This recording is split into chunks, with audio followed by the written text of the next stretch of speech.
Les deux auberges. C'était en revenant de Nîmes, un après-midi de juillet. Il faisait une chaleur accablante. À perte de vue, la route blanche, embrasée, poudroyait entre les jardins d'oliviers et de petits chênes, sous un grand soleil d'argent mat qui remplissait tout le ciel. Pas une tache d'ombre, pas un souffle de vent. Rien que la vibration de l'air chaud et le cri strident des cigales, musique folle, assourdissante, à temps pressé, qui semble la sonorité même de cette immense vibration lumineuse. Je marchais en plein désert depuis 2 heures, quand tout à coup, devant moi, un groupe de maisons blanches se dégagea de la poussière de la route. C'était ce qu'on appelle le relais de Saint-Vincent. 5 ou 6 mâts, de longues granges à toiture rouge, un abreuvoir sans eau dans un bouquet de figuiers maigres, et tout au bout du pays, 2 grandes auberges qui se regardent face à face de chaque côté du chemin. Le voisinage de ces auberges avait quelque chose de saisissant. D'un côté, un grand bâtiment neuf, plein de vie, d'animation, toutes les portes ouvertes, la diligence arrêtée devant, les chevaux fumants qu'on dételait, les voyageurs descendus, buvant à la hâte sur la route dans l'ombre courte des murs. La cour encombrée de mulets, de charrettes, des rouliers couchés sous les hangars en attendant la fraîche. À l'intérieur, des cris, des jurons, des coups de poing sur les tables, le choc des verres, le fracas des billards, les bouchons de limonade qui sautaient, et dominant tout ce tumulte, une voix joyeuse, éclatante, qui chantait à faire trembler les vitres. La belle Margoton, tant matin s'est levée, a pris son broc d'argent, à l'eau s'en est allée. L'auberge d'en face, au contraire, était silencieuse et comme abandonnée. De l'herbe sous le portail, des volets cassés, sur la porte un rameau de petits houx tout rouillé qui pendait comme un vieux panache, les marches du seuil calées avec des pierres de la route. Tout cela si pauvre, si pitoyable, que c'était une charité vraiment de s'arrêter là pour boire un coup. En entrant, je trouvais une longue salle déserte et morne, que le jour éblouissant de 3 grandes fenêtres sans rideaux fait plus morne et plus déserte encore. Quelques tables boiteuses où traînaient des verres ternis par la poussière, un billard crevé qui tendait ses 4 blouses comme des sébiles, un divan jaune, un vieux comptoir, dormaient là dans une chaleur malsaine et lourde. Et des mouches, jamais je n'en avais tant vu, sur le plafond, collées aux vitres, dans les verres, par grappes. Quand j'ouvris la porte, ce fut un bourdonnement, un frémissement d'ailes comme si j'entrais dans une ruche.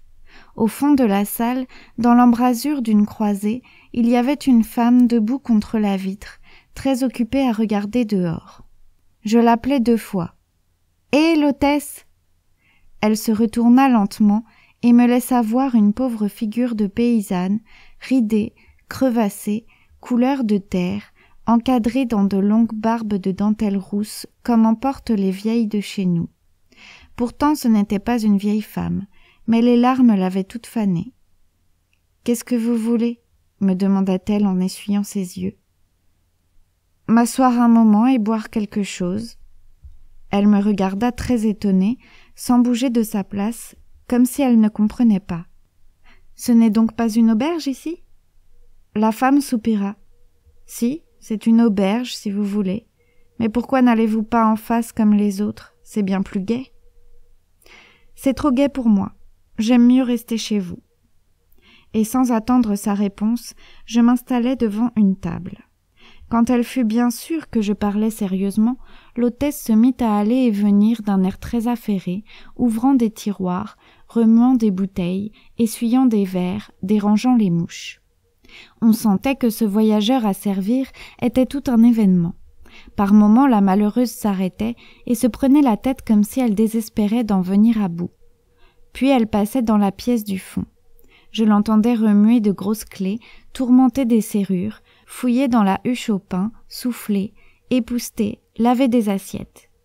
De temps en temps, un gros soupir, un sanglot mal étouffé. Après un quart d'heure de ce manège, j'eus devant moi une assiétée de passerilles, raisins secs, un vieux pain de Beaucaire aussi dur que du grès et une bouteille de piquette. « Vous êtes servi. » dit l'étrange créature, et elle retourna bien vite prendre sa place devant la fenêtre.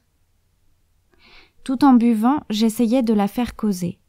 « Il ne vous vient pas souvent du monde, n'est-ce pas, ma pauvre femme ?»« Oh non, monsieur, jamais personne. Quand nous étions seuls dans le pays, c'était différent. Nous avions le relais, des repas de chasse pendant le temps des macreuses, des voitures toute l'année. Mais depuis que les voisins sont venus s'établir, nous avons tout perdu. Le monde aime mieux aller en face. Chez nous, on trouve que c'est trop triste. Le fait est que la maison n'est pas bien agréable. Je ne suis pas belle, j'ai les fièvres.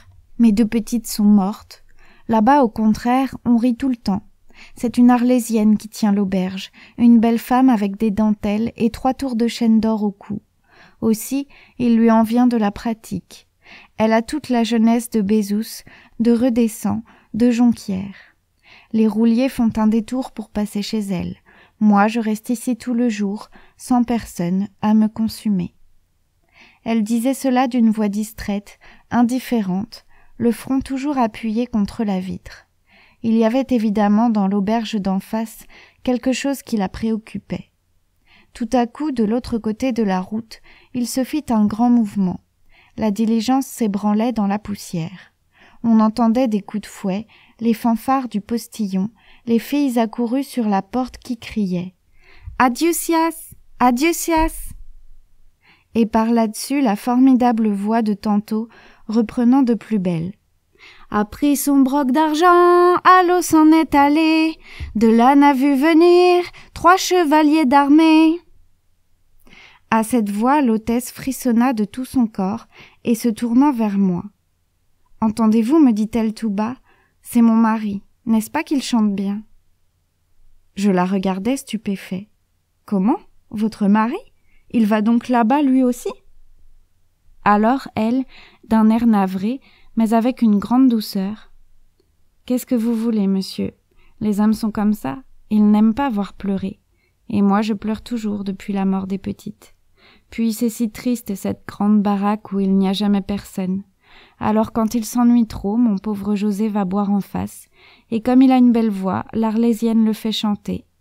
Chut, le voilà qui recommence. » Et tremblante, les mains en avant avec de grosses larmes qui la faisaient encore plus laide, elle était là comme en extase devant la fenêtre, à écouter son José chanter pour l'Arlésienne. Le premier lui a dit « Bonjour, belle mignonne !»